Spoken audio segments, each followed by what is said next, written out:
Hello, lovely students. Today we're going to study rhetorical techniques, and most precisely, those would be persuasion appeals and logical fallacies. The art of arguing has been among us for a long time. A wise man once said in the Greek times, how incredible it is that few men using abilities given to most men have the power to interest, motivate, and persuade their fellow men. So this means that though a lot of us have the power to persuade and argue, not much of us do. And this is exactly what we're going to learn today. First, I'm going to show you what to do to have a proper argument. We're going to learn about the three persuasion appeals: logos, ethos, and pathos. After that, we're going to contrast with what not to do in your argument and what weakens your arguments, like logical fallacies. First, we have ethos. Ethos appeals to ethics. The reason we use ethos is to establish credibility.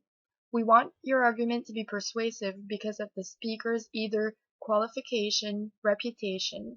It is usually someone we look up to, like an expert, a celebrity, a professional. If you look at the images, we have some examples. Another important point with ethos is it establishes trust.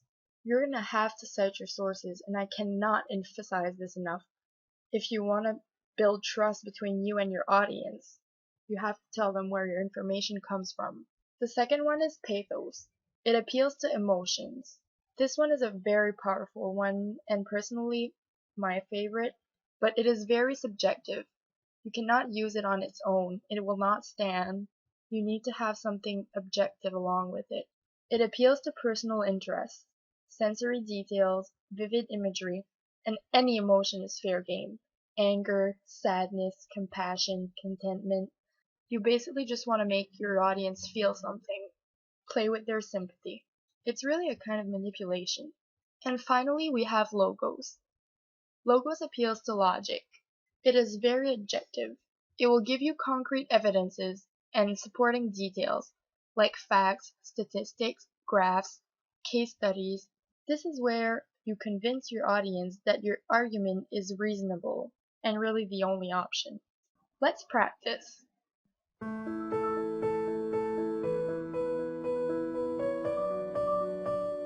1931 was not exactly a great year to start a business, but that's when Allstate opened its doors. And through the 12 recessions since, they've noticed that after the fears subside, a funny thing happens.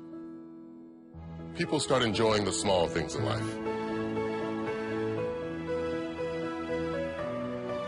A home-cooked meal, time with loved ones, appreciating the things we do have, the things we can count on. It's back to basics. And the basics are good. Protect them. Put them in good hands.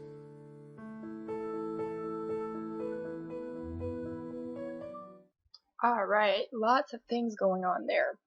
So first, I just want to point out that a good arguer knows that yes, ethos, pathos, and logos are great appeals, but they work much better when they're used all together. So which one have we seen in here? Well, first, ethos. The speaker definitely establishes credibility and trust when he evokes all the years of experience the company has.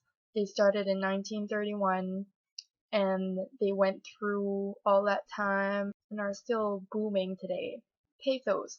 Does our speaker use pathos in his commercial? Well, I would say yes. First, with the very inspirational music and how he tries to inspire his listeners by evoking the little things in life and family pictures and little children and suggesting how they should be in good hands. And thirdly, logos. Well, the speaker states all the obstacles the company overcame, like the 12 recessions, which is fact, and reinforces the ethos, because someone who went through 12 recessions must know what he's doing. Alright, so that gives you an overview of how a commercial analysis should go, and we're going to go much more into details in class. Now, what's bad argumentation? We're going to talk about logical fallacies. What are logical fallacies? Well, first of all, it's a flaw in reasoning. For example, the most popular ones would be ad hominem, which we're going to see an example of after this slide. It's very popular amongst our dear politicians. It is when you demean someone's character or personality just to demean their argument. We also have the hasty generalization, which usually always exaggerate a product's result. So for instance, Coca-Cola is great for that. It always shows commercials of people drinking Coca-Cola, and if you drink Coca-Cola, everyone's happy. If you look at the site below, I put the link in your class menu too. I just want you after this to go familiarize yourself with the different logical fallacies. You don't have to know them by heart, but to make sure those are not kinds of things you use in your arguments. So let's see an example of a bad commercial. Well, some interesting resumes we have here. Let's talk about Justin. I see he's included his picture. Let's start with the experience section. Nothing about balancing a budget or making a payroll. Didn't he say budgets balance themselves? And what does the experience section say about keeping us safe? Well, he wants to send winter jackets to Syria. Like that will stop ISIS? He's like a celebrity. He says things before thinking them through. So what are his policies? Legalizing marijuana. Is that the biggest problem we have to solve? He has some growing up to do. And he says he's going to cancel income splitting for families. I guess pension splitting for seniors is next. So when has he ever had to make a tough choice? People, being prime minister is not an entry-level job. I'm not saying no forever, but not now. Nice hair though. Justin Trudeau. He's just not ready. So I don't know if you were aware about the recent elections, but these kind of ads were all over the place, the TV, the radio. Personally, I heard them all the time in my car. Like I said before, this is an example of ad hominem. The Conservatives are attacking Justin Trudeau's character and personality just to demean his credibility and demean his position for Prime Minister. After viewing this ad, I just have a question. Do you feel more compelled to vote for the Conservative? Not really, right? They don't say what they would have to offer to us. They just say what Justin doesn't have. Personally, I find this kind of publicity very bad, and it tells more about the one who made it than the one it is about. So before you all ask me, Madame, why is this important? Why are we doing this? Let me just tell you that you're going to have a consumerism final project.